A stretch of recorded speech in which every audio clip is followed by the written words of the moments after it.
Oke, shalom saudaraku, kita ketemu lagi dalam Alkitab dalam berita. Kita mau melihat demi kebenaran firman Tuhan melalui berita-berita yang di sekitar kita. Hari ini adalah hari Selasa, Tanggal 8. tanggal 8 Maret 2022.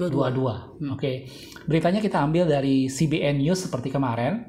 Dan ini menindaklanjuti dari video kita sebelumnya tentang bagaimana pertempuran yang terjadi antara Rusia dengan Ukraina yang berapa lama ini rame. Tapi bagian yang sekarang ini kita akan membahas mengenai who is the Antichrist. Jadi siapakah itu Antichrist? Nanti kita akan lihat penjelasan firman Tuhan lebih banyak tentang Antichrist ini. Dan saat ini sedang banyak orang menggambarkan bahwa Putin itu digambarkan dikorelasikan dengan tokoh Antichrist, gitu ya. Kita akan lihat sebentar videonya tentang percakapan dari reporter CBN News kepada seorang hamba Tuhan yaitu Jeff Kinley yang adalah seorang penulis buku-buku rohani khususnya tentang akhir zaman, gitu ya. Tetapi tentunya videonya saya tidak akan putar semua karena ini durasi cukup panjang, 13 menit lebih. Nanti sisa video seperti biasa linknya saya sertakan di deskripsi. Jadi kalau ada tertarik Anda boleh membacanya lebih jauh lagi. Boleh menontonnya lebih jauh lagi. Oke, beberapa bagian yang penting nanti akan diterjemahkan. Seperti biasa saya dibantu anak saya. Dan nanti sebagian besar penjelasan firman Tuhan yang saya akan jelaskan lebih jauh lagi. Oke, kita nonton videonya sebentar saudaraku. Jeff Kinley, welcome back. How you doing today? Doing great, Billy. Thanks for having me back on. Well, I wanted to have you on because we did an interview about Gog and Magog in Russia, and the interview sparked quite a bit of conversation. A lot of people diving in, wanting to understand the topic, wanting to comment on the topic, and it sort of brought us to another discussion, which is the Antichrist. And so I wanted to have you back. Iya, jadi dia bilang tadi gimana, Ci? Jadi tadi Jeff Kinley ini diundang karena ada banyak perbincangan antara tentang Antichrist dan juga soal Gog dan Magog yang berhubungan dengan peperangan itu. Ya, jadi sebelumnya memang sudah banyak kita membahas soal Gog dan Magog, tapi di sini dia mau satu topik lagi yaitu tentang siapa itu Antichrist. Gitu ya intinya ya, jadi seperti itu. You are the author of Interview with the Antichrist, which is a phenomenal book, and we'll talk about that after. But this is a subject. Jadi dia ngarang buku yang berjudul An Interview with an Antichrist, gitu dia bilang. Jadi dia salah satu pengarang buku rohani ya. Jadi dianggap dia cocok bicara soal masalah Antichrist ya. Iya betul, kayak gitu. And the other thing too, the Orthodox bishop. An Orthodox bishop in Ukraine also had something to say about this that sort of put it in the headlines. He said that Putin essentially is a modern day Antichrist. Jadi beberapa gereja Ortodok di Ukraine ya.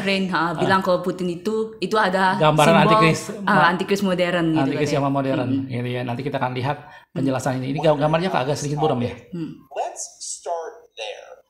What is the Antichrist? Ditanya Antichrist itu apa? Well, the Antichrist is talked about in Scripture. The word Antichrist occurs about 5 times. Of course, he's known by many itu names, but muncul di Alkitab 5 kali kata itu Antichrist itu. Itu merupakan suatu figur yang akan muncul di akhir-akhir zaman. Dia menguasai selama 7 tahun selama 7 tahun di bumi, dan dia akan menjadi penguasa bumi seluruhnya. Global leader ya. Dia bilang menarik gitu, kalau misalnya ada orang yang menyebut bahwa Putin itu ada simbol Antichrist gitu, kayak gitu. Dia bilang katanya untuk Antichrist itu keberadaannya itu tidak melalui invasi atau peperangan. Jadi lebih banyak damai ya. Iya. Dia bilang tapi melalui kedamaian. Dia ngutip dari Wahyu 6 ayat 1. Itu tidak datang dengan dengan arrow segala macam ya. Jadi busur tanpa arrow, tanpa panahnya gitu. Kayak gitu. Lebih banyak kepada hal yang sifatnya perdamaian ya. Iya, betul.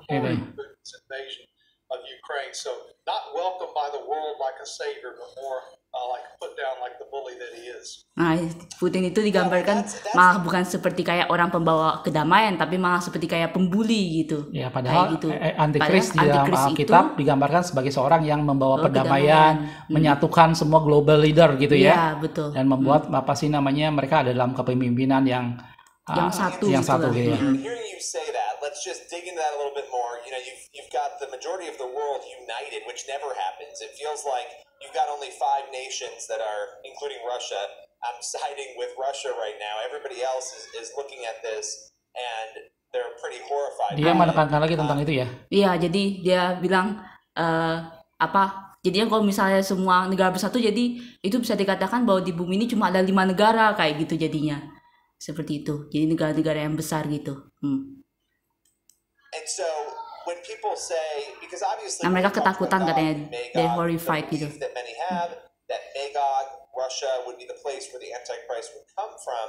When people say to you, oh, it's got to be Putin, it's definitely Putin. Dia bilang Rusia itu tempat datangnya Antichrist kayak gitu. Jadi dia pasti dianggap bahwa itulah apa sih Putin itulah pasti Antichrist gitu ya, menurut pendapat orang seperti itu. Iya. Jadi ini digambarkan bahwa apa sih namanya menguasai dunia. Iya. 13:1 says that the Antichrist will rise out of the sea, which many times Wahyu 13 ayat 1 bilang katanya Antikris itu bakal keluar dari lautan gitu. Binatang yang muncul dari dalam laut ya. Nanti lebih banyak apa sih namanya kita akan jelasin.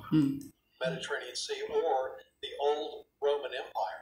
Ya ini penafsirannya bisa di laut Mediterranean atau di itu ya. That is more of a Slavic or a Russian origin in that sense. And so I would place the Antichrist more among the Sea of Gentiles, the revived Roman Empire, as opposed to the north. And of course, Jadi Antichrist itu muncul dari laut Gentiles itu ya. Menurut penafsiran dia. Tapi nanti kita akan lihat dia. benar-benar firman Tuhan. Jadi dia mencoba menjelaskan lebih banyak lagi tentang binatang yang keluar dari dalam laut yang mana gitu loh. Tetapi nanti kita akan lihat bahwa ini sebenarnya bukan masalah semata-mata geografis. Terus Jadi ini membuat Putin ini tidak bisa dimasuk kategorikan ke sana ya. Iya, betul. Nah, ada kategori ya. Gitu.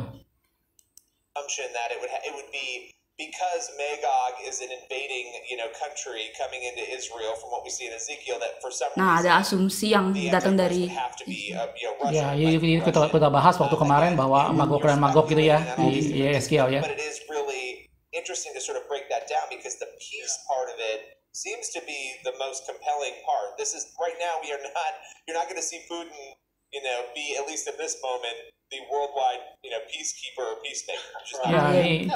Ya dia bilang katanya Putin itu tidak benar-benar bukan merupakan gambaran dari pembawa damai gitu ya. Bukan peacemaker atau peacekeeper ya. Iya, digambarkan seperti padahal Antikris itu sebenarnya adalah pembawa peacekeeper damai. atau peacemaker ya.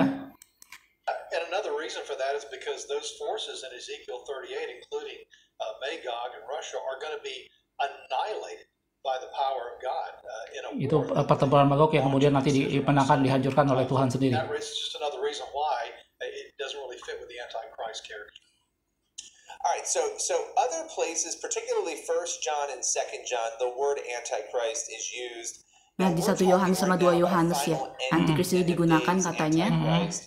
But let me read 1 John 2:18. Children, it is the last hour, and as you have 1 heard Yohanes 2 ayat 18 ya. 1 Yohanes 2. Ya itu akhir zaman ada banyak Antikris yang sudah muncul gitu kan. We know that it is the last hour. Can you speak about that? Because there's often conversation about the spirit of the Antichrist. Ini tentang spirit of Antichrist ya, multiple Antichrist. Yeah, I would say that the spirit of Antichrist is alive and well today. That there have Nah, dia bilang katanya roh Antikris itu ada dan ada sampai sekarang. Ya, dalam sejarah udah mencatatkan itu ya, Antiochus Epiphanes. Itu udah lama ada gitu. Antiochus Epiphanes yang pernah menyerang itu dan kemudian babi kayak gitu. Menyerang tempel dan kemudian menyembelih babi di sana. Iya. Hitler juga dianggap seperti karakter yang seperti kayak Antikris juga gitu. Tapi itu sebenarnya nggak cocok karena itu bicara soal perdamaian sebenarnya. Antikris sebenarnya platformnya perdamaian. The spirit of globalism. But the word Antichrist just simply means against or in place of. Nah, dia bilang katanya Antikris itu katanya kan memang anti dari Kristus. Dari anti, jadi anti melawan Kristus, melawan Tuhan, melawan Kristus. Then that's part of the spirit of Antichrist. I think another thing is that jadi prinsipnya semua yang menentang Kristus itu adalah roh Antikris sebenarnya. Who act like the agenda of the Antichrist. Of course, we know the agenda of the Antichrist is going to involve global governance. It's going to involve governmental mandates regarding. Nah, dia bilang katanya Antikris itu nanti akan melibatkan global governance, pokoknya penguasaan global kayak gitu. So when you kind of put that little bit of a picture together, that gives you a little bit more of a silhouette of what the Antichrist is going to look like. You know, Billy, I would just hasten Itu cuma siluet aja ya, cuma gambaran semu aja. Ya. Thessalonians chapter 2. verses. Nah, ini di 2 Tesalonika ya. 2 Tesalonika 2 ayat 67 katanya antikris itu tidak akan ditampilkan Tidak akan identitas menyatakan diri identitasnya. kepada dunia sampai yang Sampai menahannya yang dihilangkan. dihilangkan. Gitu kan? More powerful than Antichrist, more Nah, yang bisa menahan itu yang lebih kuat tentunya, yaitu Roh Kudus, gereja yang penuh dengan Roh Kudus. for the church today. And so Ya kan? Holy Yeah. Spirit I don't think influence. we can really know who the Antichrist is definitively right now. And if you do know who he is, then bad news, you're in the tribulation period. Nah, dia bilang kalau sampai orang ini tahu kalau itu antikris, berarti dia sudah masuk Masuk ke tribulation. period. Jadi Udah masuk ke apa? kesesakan besar. And I mean, there's so many pieces of this puzzle. When you get into Revelation, it's very interesting because you mentioned the beast of the sea.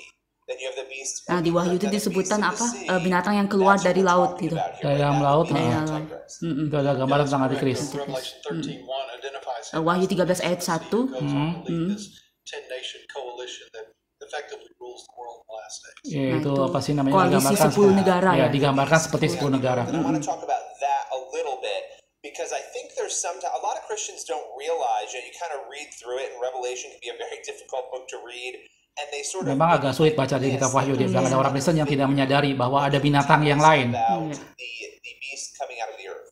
Nah, ada binatang yang kedua, yaitu binatang yang keluar dari dalam bumi. Revelation 13, Yeah. and it's the same word used to describe both of them. It's the Greek word therion, which means a wild, Itu terion ravenous itu beast. kata Ya. yang menggambarkan binatang itu. Ya, That later is Itu binatang yang kedua katanya diidentifikasikan sebagai nabi-nabi palsu. nabi-nabi palsu, ya betul. That word Kayak another gitu. means another of the same kind. It's the word allos there. In other words, he's in the same Nah, itu vein of dia juga fear. menggunakan kata alos yang berarti binatang lain yang sejenis juga dengan yang binatang Ya, pertama. dia menggunakan otoritas yang sama, authority. Ya, Dia dapat dari kekuasaan yang dari- sama But dari setan the sendiri false katanya. prophet beast here, it says that he has two horns like a lamb. In other words, he Nah, Dia dia punya punya dua dua tanduk. seperti lebu. gentle and very Ya. alluring. But it says he speaks like the voice of a dragon. Nah, dia Bicara bersuara seperti naga. Adversarial tone that Kayaknya mungkin wanna sampai attack sana the mungkin. world, attack Christians, attack Jews, and Dia also menyerang he's going dia to be the menyerang one orang that's Yahudi, going to menyerang act orang-orang beyond Kristen. those Oke, 666 mungkin sampai sana ya. Yang nanti juga dia memberikan tanda 66 itu ya. Iya. force that Oke. worldwide. So Oke, saudaraku, jadi videonya saya potong sampai sana karena nanti terlalu panjang kalau kita mau lanjutkan. Kalau sekali lagi, kalau Anda tertarik untuk menontonnya lebih jauh, link video dari CBN News ini saya sertakan di deskripsi. Nanti Anda bisa lihat lebih jauh lagi video lengkapnya seperti apa dari Jeff Kinley ini. Gitu ya, dia seorang author, seorang pengarang dari buku-buku rohani khususnya akhir zaman. Gitu ya. Kita akan melihat lebih jauh lagi dalam firman Tuhan tentang apa itu antikris. Di sini memang saya tidak pernah membahas secara detail seperti apa itu antikris. Ada banyak penafsiran yang orang gambarkan tentang antikris atau antikristus. Gitu ya. Dan sekarang berkenaan dengan peristiwa invasi Rusia ke Ukraina ini, dan kemudian banyak orang menafsirkan bahwa Rusia ini adalah gambaran dari Magog, di mana rajanya adalah Gog, dan kemudian dikorelasikan dengan Putin yang adalah pemimpin Rusia pada waktu sekarang ini, dan dianggap itu adalah gambaran dari antikris. Dan tadi kita udah lihat dalam video bagaimana Jeff Kinley ini menjelaskan bahwa antikris datang dengan platform perdamaian. Jadi dia datang sebagai satu pribadi yang akhirnya bisa merangkul semua bangsa, bisa merangkul semua agama, dan dia muncul sebagai satu pemimpin satu-satunya. Jadi misi yang dibawa adalah satu bentuk misi perdamaian. Dan ini tentunya berbeda dengan yang dilakukan oleh Putin yang mengakibatkan salah satu konflik. Gitu ya. Oke, saya tidak akan bicara lebih banyak lagi mengenai masalah Putin, presiden dari Rusia saat ini, tapi kita akan lihat dalam firman Tuhan seperti apa itu yang kata firman Tuhan tentang antikris. Saya akan bagi penjelasan saya dalam 3 bagian. Yang pertama adalah apa ciri antikris dalam Alkitab. Bagaimana Alkitab menjelaskan seperti apa sih ciri-ciri antikris. Dan yang kedua di sana saya akan bicara masalah pada saat kapan sebenarnya antikris itu muncul. Gitu ya. Dan terakhir ya bagian ketiga saya akan menjelaskan tentang apa aja sih yang dikuasai oleh antikris dalam dunia ini. Yang tadi saya dijelaskan salah satunya adalah dia menguasai bidang governance, pemerintahan gitu ya. Nanti kita akan lihat bidang-bidang apa saja yang dikuasai oleh antikris ini. Oke, saudaraku. Bagian yang pertama kita akan lihat apa ciri-ciri antikris yang ada dalam Alkitab. Yang sekali lagi penafsirannya sebenarnya ini sangat banyak, saudaraku. Gitu ya. Mungkin ayat yang pertama kita akan lihat di Wahyu 13 ayat 1 dan 2. Dan Oke, silakan baca. Ya, dan ia tinggal berdiri di pantai laut. Lalu aku melihat seekor binatang keluar dari dalam laut, bertanduk 10 dan berkepala 7. Di atas tanduk-tanduknya terdapat 10 mahkota dan pada kepalanya tertulis nama-nama hujat. Binatang yang kulihat itu serupa dengan macan tutul, dan kakinya seperti kaki beruang, dan mulutnya seperti mulut singa. Dan naga itu memberikan kepadanya kekuatannya, dan tahtanya, dan kekuasaannya yang besar. Ya, jadi ciri yang pertama itu dalam Wahyu 13 tadi, itu adalah binatang yang keluar dari dalam laut. Dan ini digambarkan bahwa seperti inilah antikris. Dan dikatakan dia berkepala, berkepala 7 dan bertanduk 10. Gitu ya. Di ayat yang lain dalam firman Tuhan, kalau Anda baca, berkepala 7 itu menggambarkan 7 gunung, dan tanduk 10 di sini menggambarkan 10 raja. Itu kata firman Tuhan. Tapi gunung yang dimaksud di sini tentunya bukan gunung secara fisik, gunung yang ada di dunia sekarang, tetapi itu bisa bicara soal gunung-gunung satu bidang-bidang tertentu. Gitu ya. Dan sekali lagi penafsiran tentang hal ini banyak, tetapi itulah yang digambarkan dalam firman Tuhan, bahwa ciri yang pertama, dia mempunyai kepala 7 dan bertanduk 10, dan di atas kepala itu masing-masing ada mahkota, sehingga dia mempunyai 10 mahkota. Gitu ya. Dan kemudian dikatakan binatang itu serupa dengan macan tutul, kakinya seperti kaki beruang, mulutnya seperti mulut singa. Nah, ini seringkali dihubungkan orang dengan kitab Daniel. Karena di Daniel pasal yang ke-7, Daniel mendapat penglihatan tentang 4 binatang yang keluar dari dalam laut. Yang kurang lebih cirinya tadi hampir sama, macan tutul, beruang, dan mulut singa. Cuma di sana ada satu lagi, yaitu sayap Raja Wali. Gitu ya. Dan itu digambarkan semuanya keluar dari dalam laut. Gitu. Dan kalau Anda baca lanjutannya Daniel pasal ke-8, di sana Daniel mendapat penglihatan tentang 2 binatang, yaitu domba jantan dan kambing jantan. Dan ini digambarkan bahwa domba jantan bicara soal Kristus, dan kambing jantan di sini berbicara soal antikristus. Gitu ya. Dan di Daniel pasal yang ke-9, itu di sana mulai masuk ke masa kesesakan besar, yaitu 70 kali 7 masa, atau orang sering bilang sebagai Daniel 70 weeks.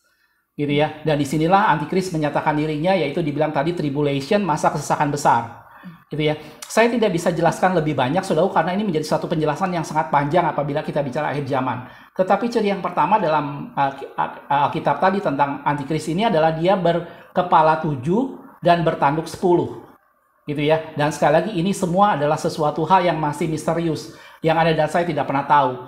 Waktu pertama saya bertobat, ada banyak orang menafsirkan bahwa ini tanduk ini bicara soal negara-negara masyarakat ekonomi Eropa yang waktu itu kebetulan 10. Tetapi sekarang ini semuanya sudah berubah, gitu ya. Jadi kita tidak bisa dengan mudah menafsirkan apa yang disebut dengan 7 kepala dan 10 tanduk tadi, gitu ya. Hanya dalam firman Tuhan dikatakan bahwa 7 kepala di sana bicara soal 7 gunung, 10 tanduk bicara soal 10 raja. Gitu ya. Itu ciri yang pertama dalam firman Tuhan tentang antikris. Yang kedua, kalau kita lihat dalam Wahyu pasal 13 yang tadi, ayat yang ketiga, satu ayat di bawahnya. Silakan, Ci. Maka tampaklah kepadaku satu dari kepala-kepalanya seperti kena luka yang membahayakan hidupnya, tetapi luka yang membahayakan hidupnya itu sembuh. Seluruh dunia heran lalu mengikut binatang itu. Ya, jadi ciri yang kedua dalam firman Tuhan dibilang ada satu luka di kepalanya yang nampak berbahaya untuk hidupnya. Tetapi kemudian luka itu menjadi sembuh. Dan nanti akibat itu maka seluruh dunia heran dan akhirnya menyembah binatang itu. Dan ini juga menjadi sesuatu hal yang maknanya sangat dalam, dan ini menjadi sesuatu hal yang misterius. Tetapi itulah yang digambarkan dalam firman Tuhan tentang antikris, bahwa dia mempunyai satu luka di kepalanya dan kemudian luka itu sembuh, gitu ya. Kalau Anda ingat tahun 90-an ada salah seorang presiden Rusia yang cukup terkenal waktu itu masih nama Uni Soviet, yaitu Mikhail Gorbachev, nulisnya Gorbachev, gitu ya. Itu sekitar tahun 1990-an, dan dia satu pribadi yang sangat kontroversial sebagai presiden Uni Soviet karena membawa satu perubahan pemikiran baru kepada masyarakat Uni Soviet saat itu, sehingga akhirnya itu dianggap sebagai titik awal terpecahnya Uni Soviet. Dan Mikhail Gorbachev ini hanya membawa perdamaian, dan dia mendapat Nobel Prize untuk perdamaian yang dilakukan antara blok barat dengan blok timur. Gitu ya. Dan ada satu hal yang menarik, kalau Anda search sebentar di internet tentang Mikhail Gorbachev ini, dia satu pribadi yang kepalanya botak dan kemudian ada satu luka di kepalanya sini. Dan itu menjadi satu trademark, menjadi satu ciri bahwa dia punya luka di sini. Dan banyak orang pada zaman itu sekitar tahun 90-an menafsirkan bahwa ini lebih cocok kalau ini dibilang antikris, karena dia bawa misi perdamaian, dia mempersatukan blok barat dan blok timur, dan dia digambarkan satu pribadi yang punya luka di kepalanya, dan itu menjadi satu ciri menggambarkan bahwa dia seorang yang pernah luka, dan itu seakan-akan menggenapi ciri yang kedua, gitu ya. Tetapi sekali lagi semuanya sudah berjalan dan semuanya sudah lalu, dan kita tidak pernah tahu, itu hanya bentuk penafsiran manusia. gitu ya. Jadi saya bisa bayangkan kalau kita bicara soal Putin sekarang apakah itu antikris, rasanya kalau kita mau bandingkan dengan Mikhail Gorbachev, lebih cocok dia dikatakan seperti itu karena dia bawa perdamaian dan dia seorang yang ada luka di atas kepalanya. Gitu ya. Itu ciri yang kedua. Dan ciri yang ketiga dalam firman Tuhan dikatakan adalah Wahyu 13 ayat 15. Silakan, Cik. Dan kepadanya diberikan kuasa untuk memberikan nyawa kepada patung binatang itu, sehingga patung binatang itu berbicara juga dan bertindak begitu rupa, sehingga semua orang yang tidak menyembah patung binatang itu dibunuh.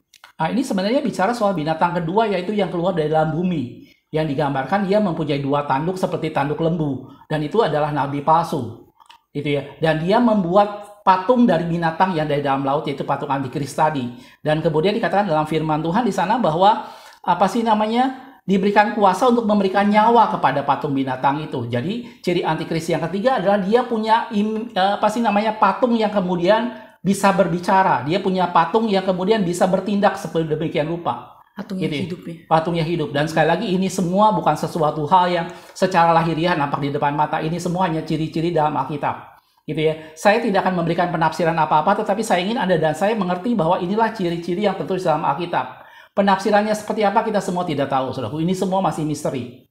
Gitu ya. Itu ciri yang ketiga. Jadi ciri pertama dia mempunyai 7 kepala dengan 10 tanduk, dia mempunyai luka dan kemudian sembuh, dan yang ketiga dia mempunyai patung yang bisa berbicara dan patung itu dibuat oleh binatang yang keluar dari dalam laut, dari dalam air, dari dalam tanah. Ya. Oke. Dan patungnya berbicara. Dan ciri yang keempat saya pernah bahas dalam salah satu video tentang Babel. Bagaimana Babel digambarkan dalam kitab Wahyu sebagai perempuan yang berpakaian kirmisi dan kemudian dia mabuk dengan anggur percabulan dengan raja-raja di bumi, dan dia duduk di atas binatang yang keluar dari dalam laut, yaitu antikris itu sendiri. Jadi ciri yang keempat tentang antikris adalah dia di atas kepalanya duduk perempuan pelacur besar, yaitu Babel.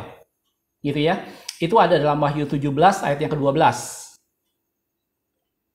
Ayat yang ke-12 ya. Wahyu 17 ayat 12. Dan ke-10 tanduk yang telah kau lihat itu adalah 10 raja yang belum mulai memerintah, tetapi 1 jam lamanya mereka akan menerima kuasa sebagai raja bersama-sama dengan binatang itu. Mungkin di ayat-ayat yang pertamanya, 17 ayat yang pertama, coba lihat. 17 ayat yang pertama, lalu datanglah seorang dari ke-7 malaikat yang membawa ke-7 cawan itu dan berkata kepadaku, mari ke sini, aku akan menunjukkan kepadamu putusan atas pelacur besar yang duduk di tempat yang banyak airnya. Iya, betul.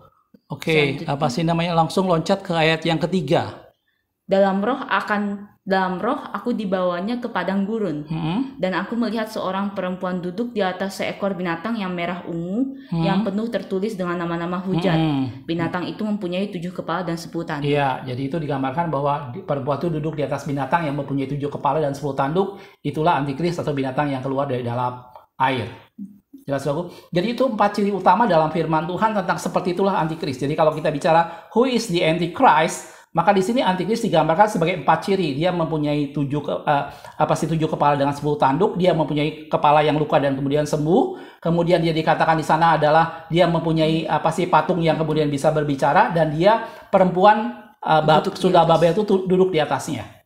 Jelas saudaraku. Dan sekali lagi ini saya tidak akan memberikan penafsiran apa-apa karena kita semua tidak tahu dengan pasti. Banyak orang pernah menafsirkan, saya bilang tadi Mikhail Gorbachev lah dan macam-macam, tetapi itu semua hanya penafsiran manusia.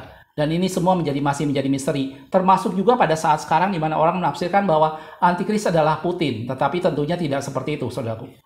Jelas, saudaraku? Itu yang pertama tentang ciri-ciri antikris dalam firman Tuhan. Oke, dan sekarang yang kedua adalah kapan sih sebenarnya antikris itu muncul? Apa kata firman Tuhan tentang kemunculan antikris? Gitu ya.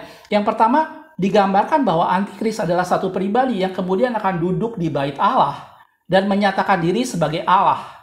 Kita akan lihat dalam 2 Tesalonika 2 ayat 3 sampai 4. Silakan.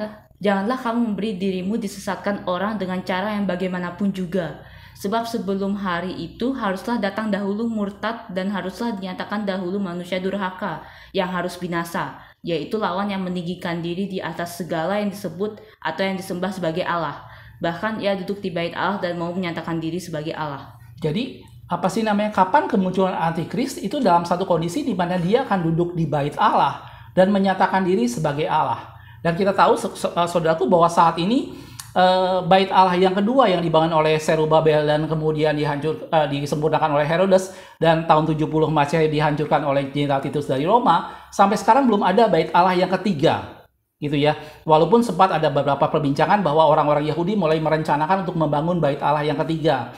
Dan kita tahu, saya pernah tunjukkan di salah satu video bagaimana di tempat di mana di sanalah tempat bait Allah, sekarang itulah dijadikan Dome of Rock atau kubah emas di Yerusalem, Mount of Temple. Gitu ya. Di sanalah tempat bait Allah, dan tentunya itu menjadi sesuatu di mana tempat ibadah saudara kita yang beragama lain, gitu ya. Dan menjadi sesuatu hal yang sangat tidak mungkin apabila terjadi perubahan suatu tempat ibadah dari satu agama ke agama yang lain di Yahudi, di Israel saat ini, gitu ya. Dan kita tidak pernah tahu apa yang dimaksud dengan bait Allah di sini, apakah menjadi sesuatu di mana satu tempat di mana seluruh agama akan beribadah di sana, dan pada saat itulah Antikris menyatakan dirinya.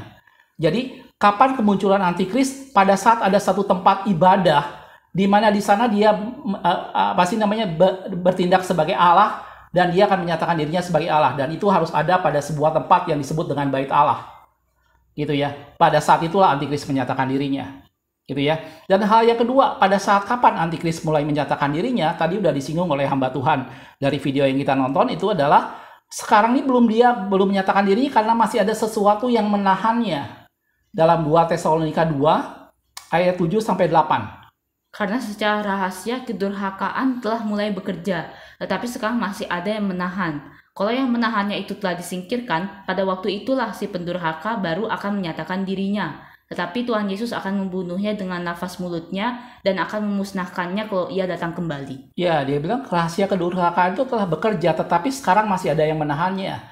Tadi Jeff Kinley itu menggambarkan bahwa yang menahannya tentunya yang punya kekuasaan jauh lebih besar, yaitu adalah pribadi Roh Kudus yang bekerja di dalam gereja Tuhan. Dan kalau yang menahan itu sudah disingkirkan, barulah si pendurhaka atau Antikris tadi menyatakan dirinya. Jadi kapan Antikris menyatakan dirinya? Setelah gereja Tuhan yang penuh dengan Roh Kudus akhirnya disingkirkan. Dan ini bicara soal pengangkatan, gitu ya. Karena itu kalau Anda bicara, kita lihat dalam kitab Wahyu, dalam kronologisnya, di Wahyu pasal 13 baru kita bicara soal binatang yang keluar dari dalam laut, yaitu Antikris, dan binatang yang keluar dari dalam bumi, yaitu nabi palsu. Gitu ya. Itu di Wahyu pasal 13. Tetapi di Wahyu pasal 12 itu bicara soal perempuan mengandung yang kemudian dilarikan. Gitu ya. Dan banyak orang menafsirkan bahwa ini adalah gambaran pengangkatan atau rapture. Gitu ya. Jadi kapan Antikris muncul? Pada saat gereja Tuhan itu sudah disingkirkan terlebih dahulu, dilarikan terlebih dahulu, barulah saat itu Antikris akan muncul. Jelas ya, Bu? Jadi hal yang kedua kalau kita bicara kapan kemunculan Antikris dalam firman Tuhan, yang pertama, Antikris akan duduk di bait Allah dan menyatakan diri sebagai Allah. Dan yang kedua, Antikris akan menyatakan dirinya apabila yang menahannya telah disingkirkan, dan yang menahannya adalah gereja Tuhan, umat Tuhan yang penuh dengan Roh Kudus. Jelas ya, Bu? Jadi itu adalah bagian yang kedua. Yang bagian ketiga sekarang kalau kita bicara soal apa sih yang menjadi kekuasaan dari Antikris. Tadi dalam firman Tuhan dikabarkan bahwa Antikris sama sekali bukan sesuatu yang menginvasi dengan kekerasan, tetapi digambarkan bahwa seorang yang membawa damai, seseorang yang mempersatukan segala sesuatu, gitu ya. Seorang yang menjadi solusi bagi dunia pada saat ini. Gitu ya. Nah, bidang-bidang apa saja sih yang akan dikuasai oleh Antikris yang akan mempersatukan seluruh dunia dengan segala macam adat istiadat, dengan segala macam agamanya. Dan mereka semua akan hidup damai dalam satu kepemimpinan, yaitu Antikris itu sendiri. Gitu ya. Yang pertama tentunya dia akan menguasai dalam bidang ekonomi. Kalau kita lihat dalam Wahyu 13 ayat 17. Dan tidak seorang pun yang dapat membeli atau menjual selain daripada mereka yang memakai tanda itu, yaitu nama binatang itu atau bilangan namanya. Ya, ini adalah tanda 66 yang diberikan oleh binatang yang keluar dari dalam tanah, yaitu nabi palsu. Dan itu menggambarkan tentang pribadi dari Antikris itu sendiri. Dan dikatakan orang tidak bisa berjual beli di sana kecuali mereka yang memakai tanda ini. Ada satu penguasaan dalam bidang ekonomi. Gitu ya. Anda bisa bayangkan sekarang ini dunia dilanda dengan berbagai macam inflasi dan orang mulai ekonomi menjadi satu masalah yang serius. Anda bisa bayangkan apabila muncul satu pribadi yang karismatik, satu pribadi yang dengan kepemimpinan yang tinggi yang akhirnya membuat semua bangsa di dunia ini sejahtera secara ekonomi. Saat ini kita melihat banyak ketimpangan ekonomi antara negara barat, misalnya dengan Afrika yang dilanda kelaparan, dan macam-macam yang terjadi dengan ketimpangan ekonomi sekarang, gitu ya. Dan Antikris akan datang seperti pahlawan yang menyelamatkan dunia dalam hal ekonomi, dan seakan-akan membuat ekonomi seluruh dunia dan maju dengan satu syarat bahwa mereka akan menerima tanda 666 pada bilangan binatang itu, gitu ya. Dan tentunya ini juga menjadi sesuatu hal yang saya pernah bahas bahwa tanda di tangan dan dahi itu tentunya tidak boleh kita cernakan bahwa kalau ada seorang yang langsung tanam chip yang beberapa lama ini dilakukan di beberapa negara, orang langsung berpikir oh itu penggenapan kitab Wahyu. Bagaimana itu diberikan tanda di tangan dan dahi dalam bentuk chip? Tentunya bukan itu, saudaraku. Bukan semata-mata kita mencerna itu, karena dalam firman Tuhan juga dikatakan bahwa Allah juga memberi tanda pada tangan dan dahi umatnya. Gitu ya. Jadi sebenarnya masalah tanda dengan tangan dan dahi itu bukan sesuatu bahwa itu pasti dari antikris. Tetapi tanda apa yang diberikan pada tangan dan dahi itu yang menentukan. Gitu ya. Ada banyak penafsir Alkitab yang mulai mencari-cari kata 666 bilangan ini artinya apa gitu ya. Kemudian adalah macam-macam orang menerjemahkan kata corona, kemudian dihitunglah dengan angka Romawi dan keluarlah 66. Macam-macam, saudaraku. Waktu dulu saya pertama bertobat, orang menafsirkan 66 ini seperti 6 itu adalah angka manusia karena manusia diciptakan pada hari yang ke-6. Terus kenapa 6-nya disebut 3 kali? Karena itu gambaran seperti Allah yang adalah pribadi Tritunggal. Jadi 66 ini adalah manusia yang mencoba menjadi seperti Allah. Dan macam-macam penafsiran orang tentang ini semua. Jelas, saudaraku? Jadi yang pertama, kekuasaan antikris adalah dia akan menguasai dalam bidang ekonomi. Dan kalau kita lihat dalam Wahyu 14, ayat yang pertama tadi saya sudah bilang ini masalah tanda di tangan dan dahi. Di Wahyu 14 ayat yang pertama juga di sana bicara soal tangan dan dahi. Silakan, Ci. Dan aku melihat sesungguhnya anak domba berdiri di bukit Sion dan bersama-sama dengan dia 144.000 orang dan di dahi mereka tertulis namanya dan nama bapaknya. Iya, jadi jelas saudaraku. Jadi nggak masalah tangan dan dahi Anda diberi tanda, nggak masalah. Tapi pastikan kalau tandanya adalah nama Yesus dan nama bapaknya. Jelas saudaraku. Itu menunjukkan bahwa kita milik Kristus. Oke, jadi jangan sensitif dengan ciri tangan dan dahi. Saya pernah buat satu video khusus tentang hal itu. Oke. Bidang kedua yang akan dikuasai tentunya adalah bidang agama. Ya, kalau kita lihat dalam Wahyu 13 ayat yang ke-15. Dan kepadanya diberikan kuasa untuk memberikan nyawa kepada patung binatang itu. Sehingga patung binatang itu berbicara juga dan bertindak begitu rupa sehingga semua orang yang tidak menyembah patung binatang itu dibunuh. Ya, ini bentuk di mana orang dibawa pada satu bentuk penyembahan yang sama, yaitu menyembah pada pribadi, yaitu antikris itu sendiri. Kalau kita lihat sekarang di dunia ini ada banyak berbagai macam agama yang tentunya kita juga tidak menutup diri bahwa ada banyak konflik antar agama yang terjadi, entah dalam antar agama yang berbeda maupun dalam satu agama yang sama pun ada banyak konflik yang terjadi di sana. Dan Anda bisa bayangkan apabila tiba-tiba muncul satu pribadi yang karismatik, satu pribadi yang berhasil menjembatani, satu pribadi yang berhasil menyatukan semua agama dan semua akhirnya sujud menyembah orang itu. Dan itu adalah gambaran antikris. Jadi yang kedua, setelah dia menguasai ekonomi, dia akan menguasai bidang agama. Karena dia menjadi satu pribadi yang akan disembah oleh seluruh dunia. Gitu ya. Dan yang ketiga, kata tadi dibilang dalam firman Tuhan tadi di video tadi adalah tentang pemerintahan. Tetapi yang saya maksudkan di sini adalah bukan pemerintahan dalam arti kata satu tatanan dunia baru yang artinya satu pemimpin semua negara, tidak ada bentuk negara lain, tidak. Tetapi di sini saya menggambarkan bahwa menjadi satu kekuatan militer yang sama. Gitu ya. Dalam Wahyu 16 ayat 13 sampai 14. Dan aku melihat dari mulut naga dan dari mulut binatang dan dari mulut nabi palsu itu keluar 3 roh najis yang menyerupai katak. Itulah roh-roh setan yang mengadakan perbuatan-perbuatan ajaib dan mereka pergi mendapatkan raja-raja di seluruh dunia untuk mengumpulkan mereka guna peperangan pada hari besar, yaitu hari Allah yang Maha Kuasa. Ya, ini semua mengarah akhirnya pada pertempuran yang namanya Armageddon. Karena itu antikris akan menguasai bidang militer. Jadi semua negara walaupun mereka punya nama-nama masing negara, bukan berarti negaranya cuma satu, tidak, tapi masing-masing tetap ada negara, tetapi militer mereka menjadi satu. Dan kesatuan militer ini semata-mata memang untuk perdamaian, tetapi lebih banyak pada akhirnya adalah pertempuran di lembah Megiddo atau Armageddon tadi. Gitu ya, guna peperangan yang besar pada hari Allah yang Maha Kuasa. Itu kita bisa langsung loncat ke ayat 16 di Wahyu 16 tadi. Lalu ia mengumpulkan mereka di tempat yang dalam bahasa Ibrani disebut Harmagedon. Itu semua mengarah ke sana. Jelas, saudaraku? Jadi dari video ini saya ingin menjelaskan 3 bagian tentang apakah ciri antikris dalam Alkitab. Dan tadi kita sudah lihat bahwa dia mempunyai kepala 7 bertanduk 10. Dan dikatakan dia punya luka dan kemudian sembuh.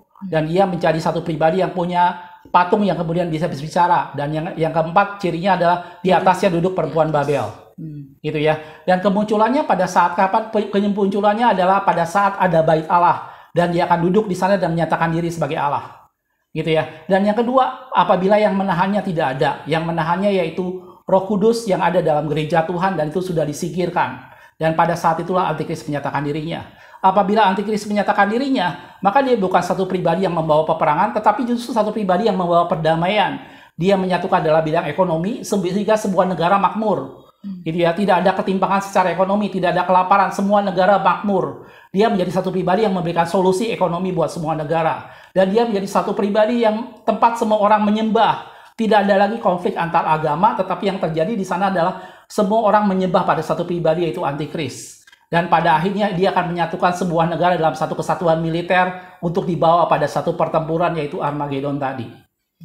Jelas saudaraku? Dan itu adalah 3 hal yang ada dalam firman Tuhan tentang Antikris. Sekali lagi saudaraku, kita tidak pernah tahu dengan persis siapakah pribadi Antikris itu secara personal. Karena semuanya hanya sesuatu misteri. Gitu ya. Dan itu membuat kita tetap harus bergantung pada Tuhan, membuat kita tetap harus mengamati tanda-tanda zaman. Kita tidak bisa dengan mudah menghakimi atau menuduh satu pribadi A, pribadi B sebagai Antikris. Tidak, kita semua tidak tahu.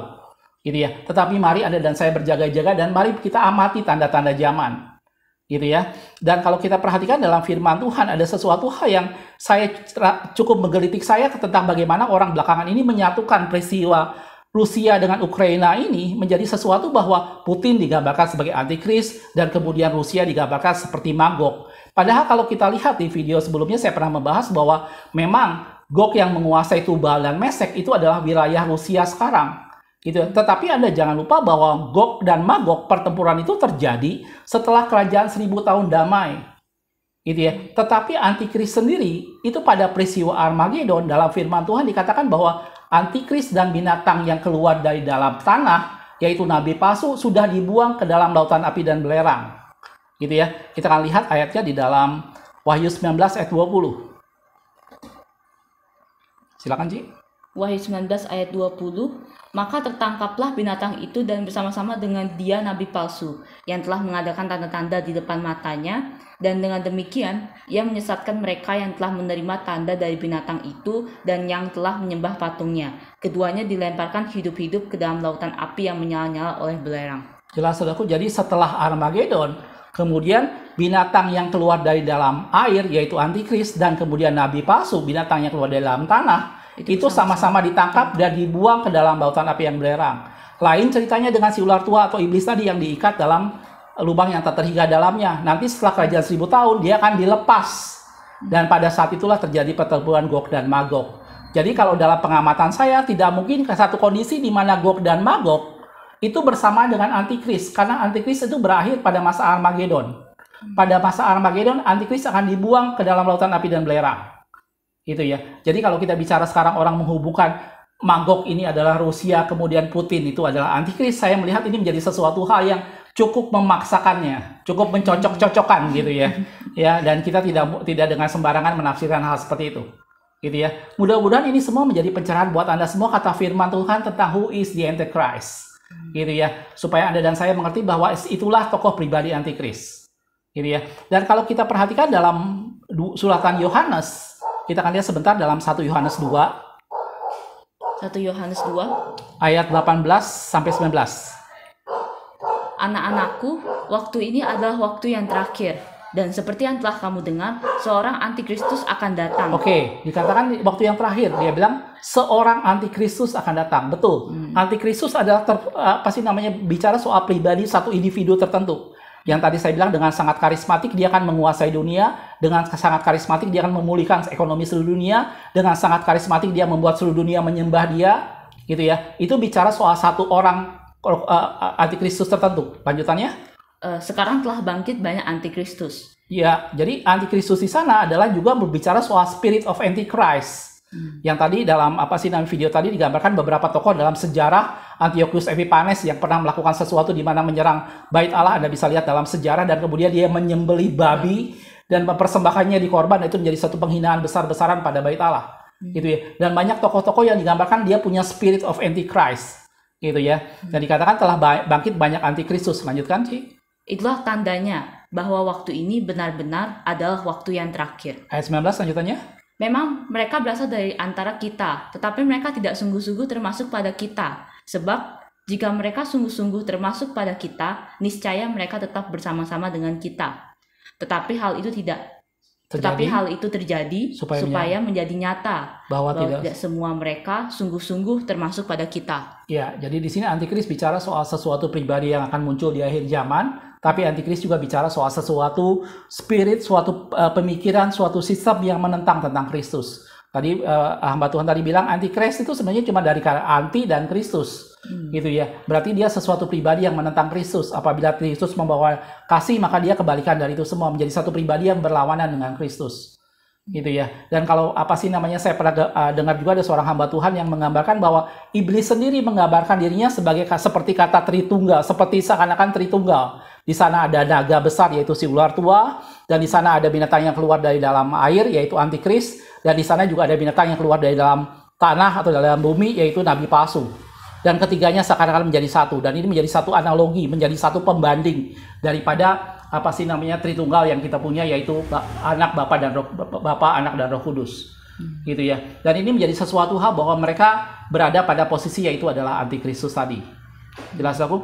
Jadi dari sini kita sama-sama bisa melihat bahwa Antikristus yang dimaksud adalah satu pribadi yang adalah nanti akan muncul di akhir zaman, tetapi itu juga bicara soal bagaimana kita semua orang-orang yang hidup di dalam Tuhan, jangan sampai ada kita dilanda dengan roh Antikris, di mana kita menentang, kita tidak percaya pada kasih Kristus, kita menentang pengenalan pada Kristus, kita menolak segala sesuatu yang Kristus berikan, kita menganggap bahwa ibadah sesuatu yang tidak perlu, atau kita menganggap bahwa doa menjadi sesuatu yang tidak perlu, atau bahkan ada orang berani berkata bahwa bahasa roh itu bahasa dari setan. Wah, itu menjadi sesuatu hal yang kita semua harus hati-hati, saudaraku.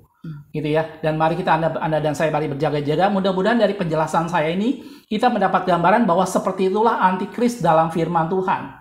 Sekali lagi ada banyak penafsirannya, tetapi itulah tinjauan netral dalam firman Tuhan tentang siapa itu Antikris.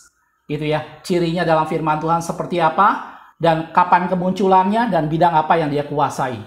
Gitu ya. Mari kita perhatikan tanda-tanda zaman dan biarkan kita tetap berjaga-jaga karena Kristus akan datang pada saat yang kita tidak duga-duga. Jelas cukup? Makasih sudah menonton. Kita ketemu di video berita berikutnya. Aku melihat, aku memandang, aku memperhatikan dan menarik satu pelajaran dalamnya. Tuhan Yesus memberkati.